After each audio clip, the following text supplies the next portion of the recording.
Assalamualaikum warahmatullahi wabarakatuh. Pada pertemuan kali ini kita akan belajar tentang suku bunga kontinu. Sebenarnya kita sudah belajar tentang suku bunga kontinu, tapi pada pertemuan 11 ini kita akan membahas lebih dalam bagaimana cara menemukan rumus-rumus dari suku bunga kontinu. Sebelum perkuliahan dimulai, jangan lupa untuk mengisi absensi di e-learning ya. Jangan lupa ya, isi absensi di learning, dicek. Jika memang sudah tertulis hadir, maka nanti di e-learningnya akan muncul your choice is hadir, itu pilihannya. Jika belum, maka di refresh lalu dilanjutkan lagi, klik hadir sampai muncul tampilan yang seperti saya sampaikan tadi. Dan jangan lupa untuk checklist kotak kecil warna hitam yang ada di sebelah kanan pada pertemuan 11 ya. Oke.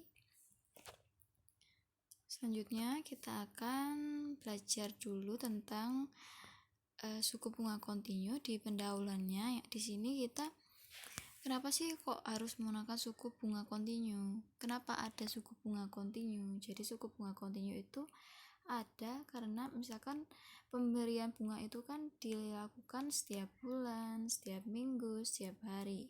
Biasanya kan kita tahunya seperti itu ya. Bunga itu cuma dilakukan pada setiap bulan, minggu, atau hari.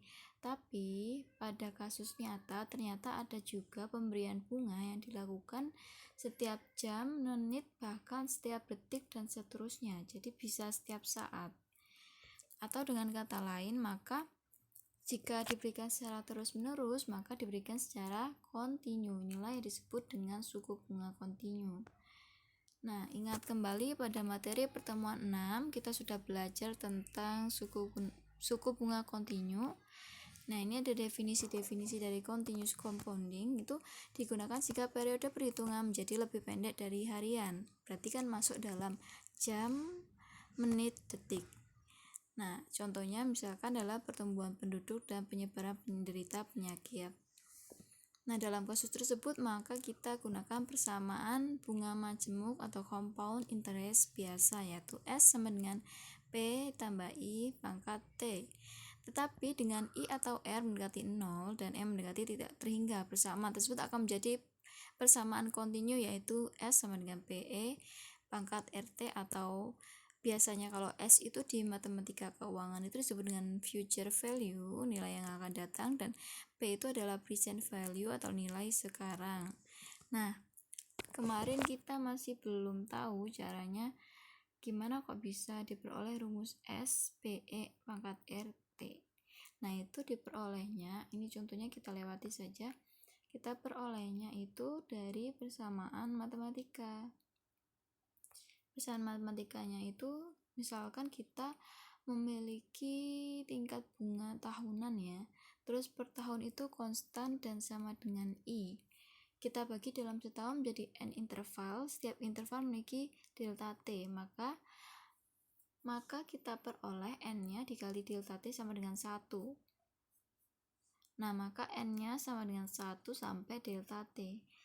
Nah, ini untuk intervalnya ini kan ada kata-kata per tahun ya.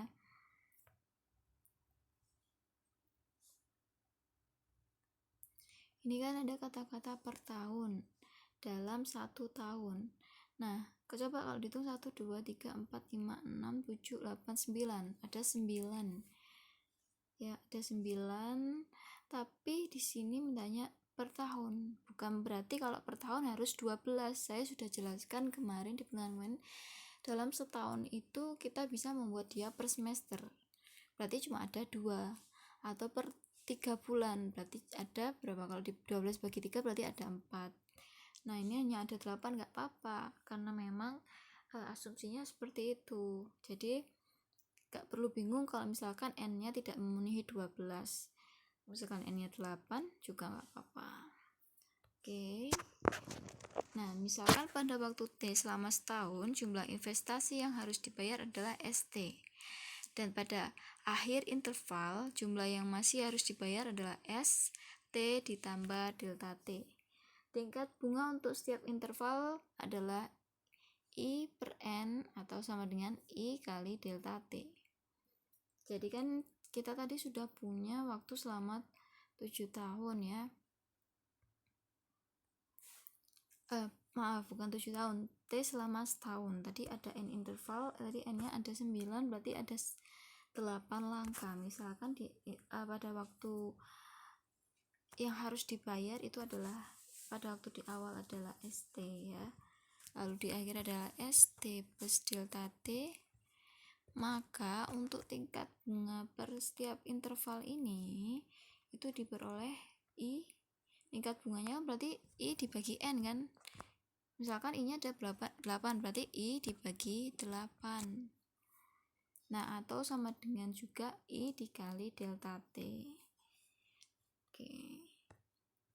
Nah, ini dari grafik tersebut kita peroleh S-nya itu adalah delta T sama dengan ST dikalikan tadi, kalikan dengan tingkat bunganya I dibagi N ditambahkan 1 sama dengan ST dikali 1 ditambah I kalikan delta T. Dari grafik tersebut kita peroleh, nah ST ditambah delta T minus ST sama dengan ST I delta T.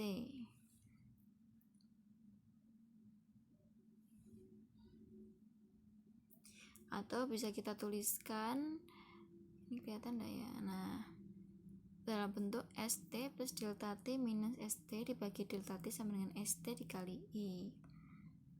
Maka kita peroleh persamaannya adalah ini merupakan persamaan diferensial ya, diferensial S terhadap T. Maka kita tuliskan ds per dt sama dengan ST kali I. Nah, ini kita sudah peroleh hasil seperti ini. Lalu dengan menggunakan persamaan diferensial, kita gunakan syarat awalnya S sama dengan P dengan T sama dengan 0. Dengan memisahkan peubah dan mengintegrasikan kita peroleh, nah ini kanan kiri diintegrasi.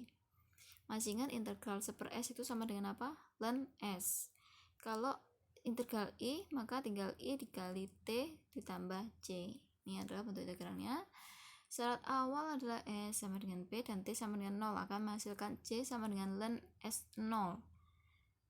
Ln S0 itu diasumsikan ln P ya.